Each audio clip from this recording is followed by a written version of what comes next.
Uručena priznanja i nagrade za 88 talentiranih učenika iz Federacije Bosne i Hercegovine. 88 talentiranih učenika iz Federacije dobilo je nagrade i priznanja za svoj rad.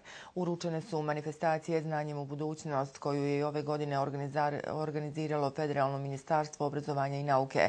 Mladi su osvojili prva 3 mjesta na federalnim, državnim i međunarodnim takmičenjima iz različitih predmeta.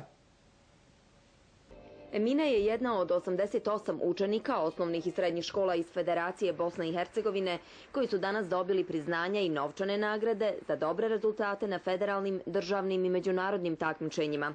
Među najboljima je i učenik Tursko-bosanskog Sarajevo koledža Amer Ajanović. Prošle godine sam ostvario 2. mjesto na državnom takmičenju iz fizike i prošao na olimpijadu iz fizike na Tajlandu. Jedno nezaboravno iskustvo.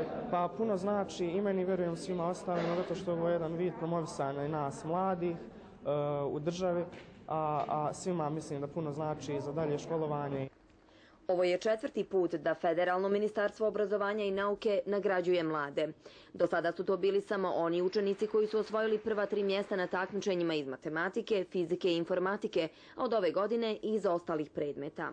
S obzirom da krećemo i u proces uvođenja eksterne mature, odnosno državne mature u Federaciji Bosne i Hercegovine, da jedino na čemu ćemo raditi i što ćemo pokušati maksimalno da im obezbijedimo, to je da samo sukladno svom znanju i svemu onome što su postigli rezultatima koji pokažu će biti tretirani kroz obrazovanje. Na manifestaciji Znanjem u budućnost dodijeljene su i zahvalnice nastavnicima, profesorima i školama koji su pomogli mladima da ostvare uspjehe.